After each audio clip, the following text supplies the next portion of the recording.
آج سے پہلے آپ نے بہت لوگوں کی شادیاں سنی ہوگی کہ فلاں کے یہاں شادی ہوئی تو ایسا ہوا، فلاں کے یہاں شادی ہوئی تو ایسا ہوا، لیکن آئیے آج ہم سنتے ہیں کہ سیدہ زہرا کی شادی ہوئی تو پھر کیسے ہوا۔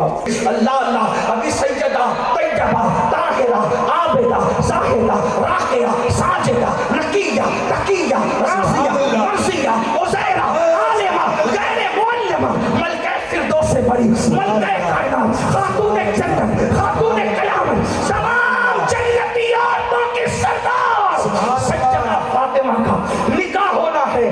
رشتہ کس کے ساتھ ہوگا؟ سبحان اللہ۔ کون شوہر بنے گا سیدہ کس کے نصیبے میں فاطمہ الزہرا؟ میرے آقا نے فرمایا علی تمہارے پاس کچھ ہے۔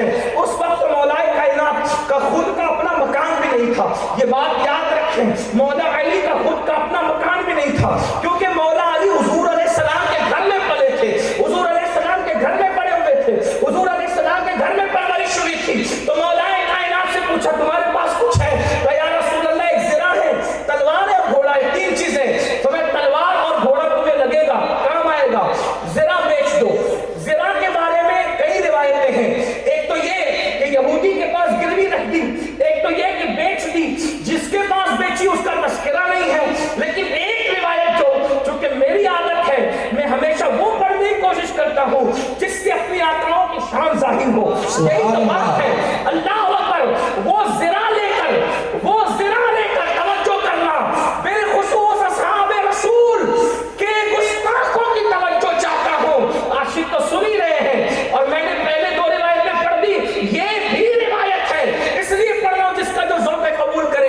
اللہ اللہ، وہ زرہ لے کر مولا کائنات عثمان غنی کے گھر گئے اور جا کر کے کہا عثمان یہ زرہ بیچنی ہے جو رسول اللہ نے مجھے دی ہے۔ عثمان غنی نے کہا کیوں، کیا وجہ ہے؟ تو فرمایا کہ میرا نکاح ہو رہا ہے اور مجھے ضرورت ہے مہر ادا کرنے کے لیے، اس لیے میں زرہ بیچنا چاہتا ہوں۔ کالی کتنے میں دیں گے؟ کہ یہ قیمت آپ طے کریں۔ تو اللہ اکبر، عثمان غنی نے فرمایا 400 درہم میں یہ زرہ میں لیتا ہوں۔ اللہ اکبر، اور پھر کہا علی یہ زرہ لے کے تم کسی اور کے پاس بھی جا سکتے تھے، لیکن تم نے کتنا کرم کیا کہ تم میرے پاس آئے، کسی اور کے پاس نہیں گئے۔ اس خوشی میں 400 درہم کا اضافہ اور کرتا ہوں۔ اور پھر کہا علی جب کسی کی شادی ہو تو تحفہ دینا سنت ہے، تو یہ زرہ میں نکاح کی خوشی میں تمہیں بطور تحفہ عطا سبحان اللہ، سبحان اللہ۔ نعرہ تکبیر، نعرہ رسالت، عظمت صحابہ کرام۔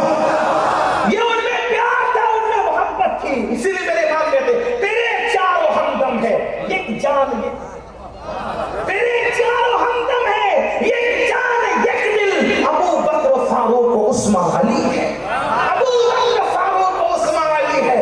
یہ ایک روایت ہو گئی۔ دوسری روایت اب سنیں، اس میں یہ تذکرہ نہیں ہے، اب اس کو سنیں۔ حضور علیہ السلام مسجد نبوی میں ہے، ایک خوشبودار پھول، بہت خوشبو تھی اس کی، حضور کے ہاتھ میں، ان نازک اور خوبصورت نرم ہاتھوں میں پھول کیسا لگتا ہے؟ نکھرتے گل سے زیادہ جس کی نزاکت ہو، وہ گورے گورے ہاتھوں میں پھول کیسا لگتا ہوگا۔ حضور کے ہاتھوں میں پھول ہے، توجہ کریں، بات اب اختتام کی طرف جاتی ہے۔ اللہ اکبر، پھول حضور کے ہاتھوں میں۔ سرکار نے فرمایا علی کہاں ہے؟ حضور وہ جب وہ جانوروں کو چارہ کھلائے، اس وقت تو گھوڑوں کی بہت قدر قیمت ہوتی تھی کیونکہ کام آتے تھے جنگ میں، بلکہ حضور علیہ السلام خود بھی اپنے گھوڑوں کی پیٹھ پر ہاتھ تھے۔ مجھے دو روایتیں اس سلسلے معلوم ہوئی ہیں اور بھی ہیں کہ حضور نے گھوڑوں کی پیٹھ پہ اور چہرے پہ ہاتھ پھیرا، اور ایک تو بکری کے بدن پہ ہاتھ پھیرا، اور ایک ضعیف روایت ہے بکری کے متعلق فرمایا کہ یہ جنتی جانور، ضعیف روایت ہے، لیکن ہمارے یہاں تو ضعیف روایتیں مقبول ہیں، فضائل کے باب بھی اس نے پیش کر دیا۔ اگر آپ کو عزم نہیں ہوتی تو کوئی بات نہیں، کوئی بحث کا معاملہ نہیں ہے کہ آپ نے بکری کو بھی جنتی کہہ دیا۔ اس کو بھی امام اہل سنت نے فتاوی رضویہ شریف میں لکھا، جس کا اپنا ذوق کو قبول کرے، چھوڑے باقی بات۔ تو عرض کیا کر رہا تھا؟ خوشبودار پھول ہاتھ میں، تو میں علی کا بلا کے آئے، سرکار سے پوچھا حضور یہ پھول کیسا ہے؟ اب دھیان سے سننا، علی کے ساتھ ہے. زہرا کی شادی.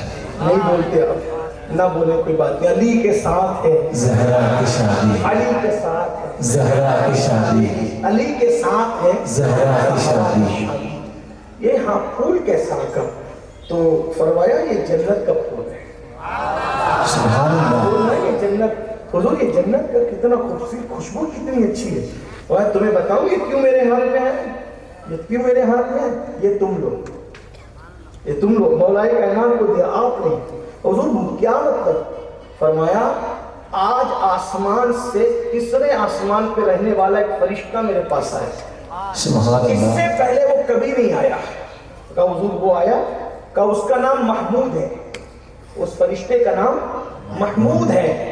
اور اس نے کہا یا رسول اللہ آج اللہ نے رات کے آخری حصے میں, جب دنیا میں رات کا آخری حصہ تھا, کیونکہ آسمانوں پر تو رات نہیں ہے نا, لیکن دنیا میں رات کا آخری حصہ تھا, اس وقت اللہ پاک نے جو ہے وہ فرشتے کو منادی کو حکم دیا کہ اعلان کریں سارے فرشتے جنت والے آسمان والے سب ایک جگہ جمع ہو جائیں. جیسے اللہ کی شان ہے جہاں اس کی جمع کرنا چاہا.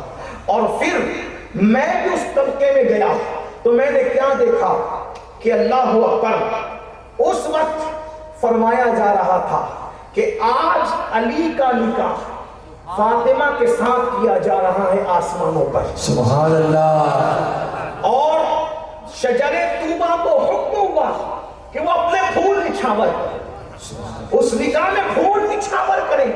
تو پھول نچھاور کیا, اس میں سے ایک پھول لایا گیا جو آپ کے ہاتھ میں دیا گیا ہے.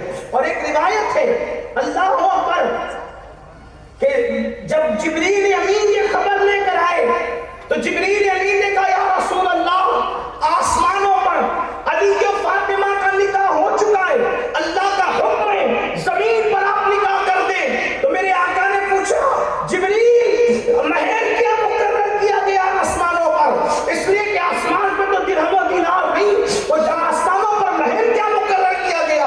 تو جبریل امین کہتے یا رسول اللہ جب علی و فاطمہ کا نکاح ہوا تو اللہ نے حکم دیا کہ میں شجر طوبہ کو پکڑ کر ہلاؤں, اس کو حرکت دوں. تو میں نے حرکت دی اور جتنے اہل بیت کے محیط تھے ان کی تعداد کے مطابق پتے جھڑے اور ہر پتے پہ اہل بیت کے محیط کا نام لکھا تھا.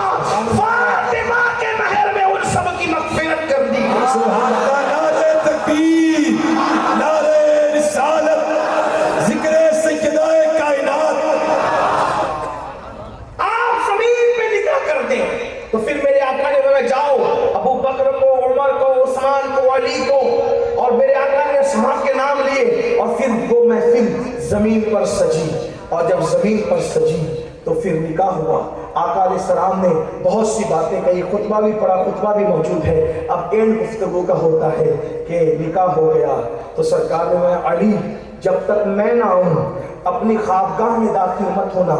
اور اس وقت دنیا نے دیکھا اللہ کے رسول علیہ السلام اپنی شہزادی کو رخصت کرتے ہیں تو شہزادی کے سر پہ جو چادر ڈالی جاتی ہے اس میں کم و بیش 17 پیون لگے ہوئے تھے.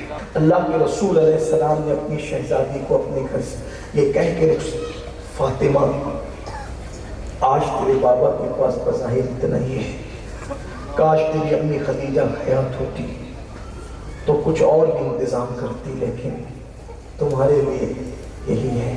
میں کہتا ہوں آقا اگر چاہتے تو جنت کا لباس آتا, جنت کے جوڑے آتے, لیکن میرے آقا علیہ السلام نے اپنی شہزادی کو اتنی سادگی سے رخصت کر کے غریبوں کی غربت پر اپنی سنتوں کا پردہ ڈال دیا کہ اگر تمہاری بیٹیاں یہاں آخر میں ایک بات ضرور کہوں گا, پڑھنا چاہوں گا. اللہ اکبر. حضرت ام ایمن کہتی ہے, کئی روایتیں اس پر بھی لیکن ایک روایت سن لیں. ام ایمن کہتی ہے جب میں نے رسول اللہ سے عرض کیا آقا ان کا بستر کیسا ہوگا تو میرے آقا علیہ السلام نے مجھ سے فرمایا ریت جما دو اور اس پر ایک چادر بچھا دو. تو ریت جمائی گئی اور اس پر بکرے کا چمڑا بچھا دیا گیا. وہی پہلی شب کا علی و فاطمہ کا بستر تھا.